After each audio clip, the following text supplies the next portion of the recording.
our women. I want you to imagine being in a circumstance like that. Can you imagine, black man, standing before the world saying, here are our women. Look at her shake her thing. Look at her show herself. She's really a sexual object. Do you want her? How much you want to pay for this one? Well, brothers and sisters, we got to be real careful. Because we don't watch it. But we think we might find ourselves having our women being faceless and nameless, gyrating before the world as the sexual tools for the Europeans. See, Negroes always talk about slavery being over, but Negroes don't read. So the Negroes don't know what slavery was. And if you don't know what slavery was, and if you don't know what happened during slavery, Negro, you don't know when it's over. How do you know when it's over? How do you know when it's over? I mean, can you imagine? I know you can. Us selling our women to white males and they can buy her like bread in the exchange, going to the market and see some meat that can just be bought and sold. And see, that's what we were doing, brothers and sisters. That's where we've been, but see, we've forgotten. So consequently, all of the damage that was done to us during this time has us in a state now, a very frightening state, where we actually see it as acceptable to show our women off, just like we did on those sex farms, as sexual toilets and play toys for white males, or anybody who wants them. That's an effeminized black male, because he's been stripped of the inside that made him a man, that told him that it's my job to protect our women. I want you to imagine where that leaves us, brothers and sisters. What gets us in this condition that we're doing today? Where we are today is where we were yesterday. And we think that we've come a long way because we don't know the sexual types of things they were doing to us.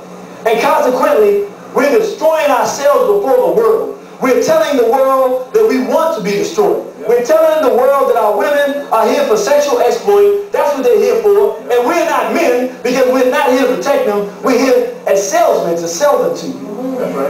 And I want you to look at these images because they're the same images. But it gets even worse because, you know, the cracker, you know, little girls is cool. You know, grown females are cool, but his highest and noblest aspiration to be with that little boy. That's right. I mean, that's where it all started from. I should say, the beginning of it was with the little boy. So if you went on a slave plantation, the white males who really wanted to get down and dirty, they would go to a different section of the slave plantation. They would go to the section of the plantation with the little boys. And our little boys would be dressed up in earrings and makeup. And the white male would go around, ooh, oh, this is the one I like, oh.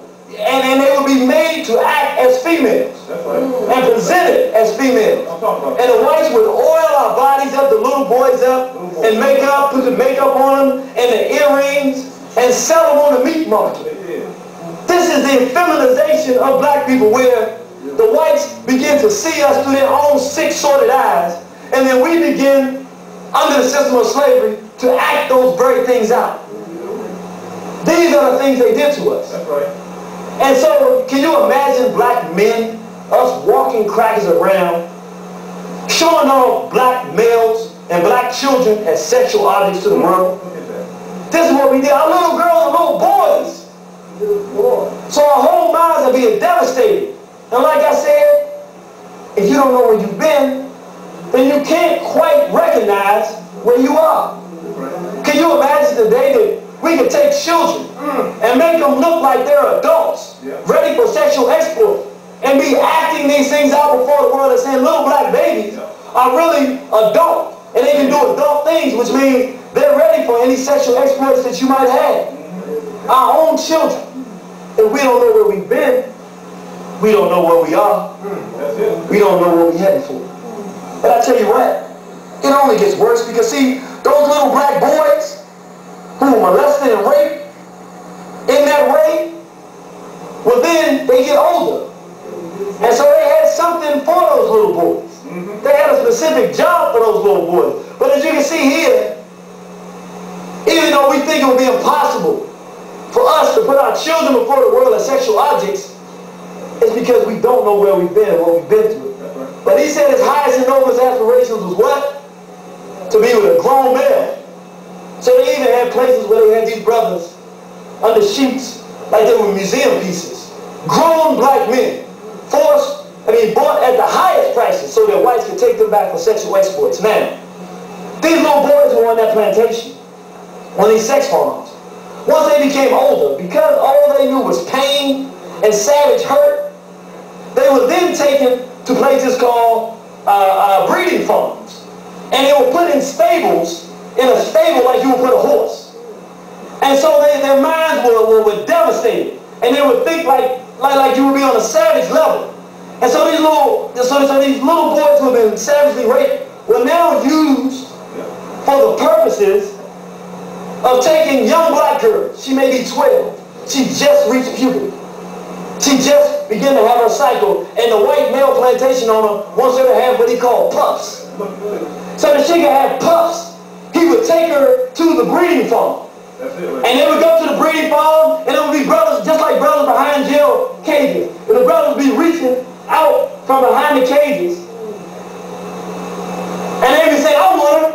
She's 12, I want to break her in. I can get her pregnant. I can get her some pups. I make twins. Because see, these little boys were devastated on those days. Now there's nothing but sick. So the white man would say, who do you want? Oh, I got a good one for you. Bring the little girl home. And they would stand around while this black grown male would savagely rape and impregnate this little girl. And this is what we were made into, brothers and sisters. This is how we were sexually violated. And these are the type of monsters that whites made us into. And the white whale would just stand there with his sick self and watch the whole process and say, yeah, you're doing a good job, Buck. While this grown black male who's savage in his mind because of a crime that happened to him, a rape and a molestation that's so deep in his mind that he can't imagine, that now he goes like the monster that he was made, and he does it to our little girls. And so we have a savage cycle of sickness and crazed madness in our race that was inflicted on us by a group who hates us, by a group of individuals who we can't be holding hands with and thinking that they are friends, because they made us think that we were special, and that we were something special, that we were some kind of hero, when we could savagely rape our own little girls. If we're not careful, brothers and sisters, come on. If we're not careful, I know it might sound crazy, but we'll find ourselves celebrating and appreciating and thinking that individuals are cool who savagely rape our daughters today. That's what we'll do. You know him, don't you? Yeah. Are we celebrating? He's doing it on black girls. But the same thing that happened on the slave plantation of yesterday is happening right before our very eyes. So this is what we have gone through that puts us in this sick state of madness that we find ourselves in today.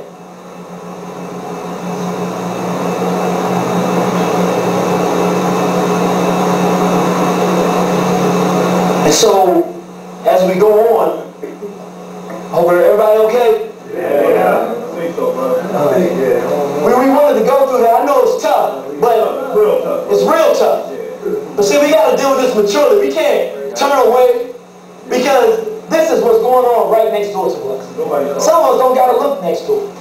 It's going on all around us, and it's been going on as a cycle for years. This is the type of savage decadence that we're all going through, and this is the kind of psychological pain we have as a race. And so, really, slavery never really ended. Not in that way, not the sexual deviancy that was going on with our people. It never really ended. So we tend to think of it ended, but I want you to look at this picture here. As you see a white male, he has a black man tied to a pole. And he has him naked with his buttocks showing. His tied, hands tied, another brother holding his legs. But I want you to focus on him, the one that's whipping him. I want you to look at the one up on the hill. That's it. With his legs crossed and his shirt off. These are Europeans drawing themselves. See, the unspoken story is the story that black men don't talk about. Because see, the white male understands something. If he can crush the manhood in the black male, there will be no resistance. Resistance means resistance to white power and white oppression. If he can strip the manhood from the race, then he can strip any sense of resistance from the race.